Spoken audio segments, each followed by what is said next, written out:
जेव्हा कधी त्या भाज्या यावर कापत असेल तेव्हा त्यांना माझी आठवण नक्कीच येत असेल, तर मी अशा गोष्टींचं सिलेक्शन करते. तर असा माझा एक कन्सेप्ट आहे. तर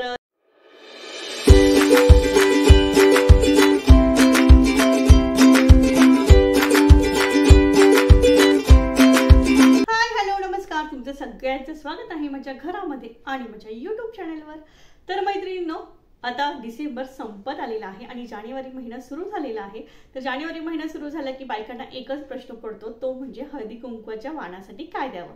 मला तर दरवर्षी हा प्रश्न तेव्हाच पडतो जेव्हा माझा हळदी कुंकू संपतं आणि दुसऱ्या दिवशीच मला टेन्शन येतं की अरे यार, आता मी नेक्स्ट इयर काय वाण देऊ. तर माझ्याकडे ना भरपूर साऱ्या युनिक आयडियाज आहेत, त्या आज मी तुमच्यासोबत शेअर करणार आहेत. मी नेहमी ना अशा वस्तूंची चॉईस करते, अशा वस्तूंची निवड करते की ज्या वस्तू, एकच अशी वस्तू की त्यांना ती अगदी कामात येते, युजफुल अशी एक वस्तू की ते अगदी तुटेपर्यंत वापरू शकतात आणि नेहमी माझं नाव घेतील की अरे ही वस्तू इने दिलेली आहे. तर अशी एक आठवणीत राहणारी एक वस्तू जी मस्त असं ट्रेंडिंग आहे. आणि ती तसं तर आमच्याकडे मार्गशीर्ष महिन्याचा शेवटचा गुरुवारचं जे उद्यापन असतं ना, त्या दिवशी सुद्धा हळदी कुंकू केला जातो आणि तेव्हा सुद्धा वाण दिलं जातं. तर आजच्या या व्हिडिओमध्ये ह्या वर्षीचे ट्रेंडिंग असे बेस्ट असे वाण तुम्ही काय काय देऊ शकता जे तुमच्या मैत्रिणी अगदी त्या वस्तू तुटेपर्यंत विसरणार नाहीये. तर मी जेव्हा माझं पर्सनली हळदी कुंकू करते ना, त्यावेळी मी असा वाणाची निवड करते की ते एकच वाण त्या महिलांना किंवा त्या घरातल्या गृहिणीला युजफुल ठरणार आहे. जसं की चॉपर आहे, अगरबत्ती स्टँड आहे किंवा देवारातल्या ज्या काही गोष्टी आहेत, म्हणजे अशा भरपूर साऱ्या आयडिया आहेत ज्या मी हळदी कुंकवाला वाणाला देते की ती एकच गोष्ट त्या अगदी व्यवस्थित तुटेपर्यंत माझी आठवण काढत काढत यूज करतील. अशी वस्तू मी निवड करते. मी कधीही कडधान्य, साबण, टूथपेस्ट हे देण्यात पडत नाही, कारण की हे नाशवंत पदार्थ आहे. त्याचं व्हॅल्यू जरी असली त्यावेळी, पण तरी सुद्धा ते कधी ना कधी संपणारच आहे. ते आठवणीत राहणार नाहीये माझ्या मैत्रिणींना की मी हे दिलेलं आहे म्हणून. पण मी एखादी वस्तूची चॉईस केली आणि ती जर वाण म्हणून दिली, तर त्या जेव्हा केव्हा ती वस्तू वापरतील त्यांना ती वस्तू लक्षात राहणारच आहे. तर मी दरवर्षी माझा असा कन्सेप्ट आहे, मी अशा पद्धतीनेच एखादी वस्तू चॉईस करते आणि तीच वाण म्हणून देते. तर मी आज तुम्हाला माझ्या ज्या काही आयडियाज आहे की तुम्ही काय अशा वस्तू आहे की एकच अशी वस्तू जी तुम्ही तुमच्या मैत्रिणींना देऊ शकतात आणि त्या दरवेळी तुमचं आठवण काढतील जेव्हाही कधीही ती वस्तू त्या वापरतील. तर मी नेहमी ना अशा वस्तूची निवड करते वाण देण्यासाठी की ती वस्तू त्या अगदी, म्हणजे मी ज्या महिलांना, माझ्या मैत्रिणींना ज्या वस्तू देते त्या अगदी ते तुटेपर्यंत वापरू शकतील आणि त्यांच्या घरात ते पसारा होणार नाही मेन म्हणजे, आणि त्या छानपैकी वापरू शकतील. तर मी गेल्या वर्षी हा अशा पद्धतीचा चॉपिंग पॅड दिलेला. तर खूप मजबूत आहे आणि खूप छान आहे. तर जेव्हा कधी त्या भाज्या यावर कापत असेल तेव्हा त्यांना माझी आठवण नक्कीच येत असेल, तर मी अशा गोष्टींचं सिलेक्शन करते. तर असा माझा एक कन्सेप्ट आहे.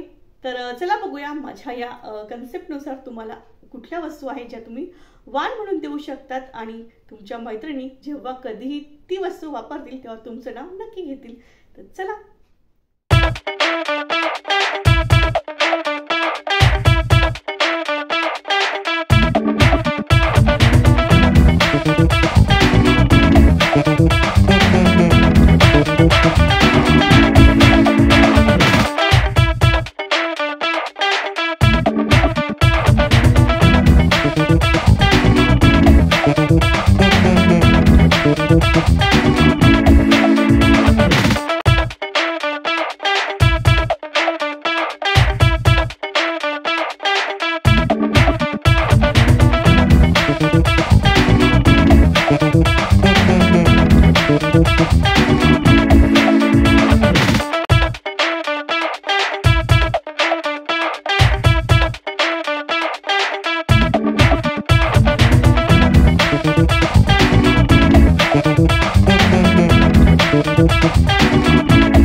कसं वाटलं, तुम्हाला माझ्या आयडियाज आवडल्यात की नाही कमेंट करून नक्की कळवा. आणि हा, तुम्ही यातलं कुठलं वाण सिलेक्ट केलेलं आहे ते सुद्धा नक्की कळवा. आणि व्हिडिओ तुम्हाला कसा वाटला कमेंट करा. आणि हा व्हिडिओ जर तुम्हाला युजफुल वाटत असेल आणि तुम्हाला तुमच्या इतर मैत्रिणींपर्यंत शेअर करायचा असेल तर तुम्ही नक्की शेअर करा. व्हिडिओला लाईक करा, चॅनलला सबस्क्राईब करा आणि बेल आयकॉनला सुद्धा नक्की क्लिक करा. तर पुन्हा भेटू एका नवीन व्हिडिओसोबत. तोपर्यंत नमस्कार. व्हिडिओ पाहिल्याबद्दल खूप खूप धन्यवाद. आणि माझ्याकडून, माझ्या परिवाराकडून तुम्हा सगळ्यांना येणाऱ्या नवीन वर्षाच्या आणि मकर संक्रांतीच्या खूप खूप खूप साऱ्या शुभेच्छा. तुमचं हे वर्ष आणि संक्रांतीनंतरचं जे काही वर्ष आहे ते खूप सुखाचं, आनंदाचं आणि मस्तपैकी हेल्दी जावं हीच ईश्वरचरणी प्रार्थना. तर चला पुन्हा भेटू एका नवीन व्हिडिओसोबत. तोपर्यंत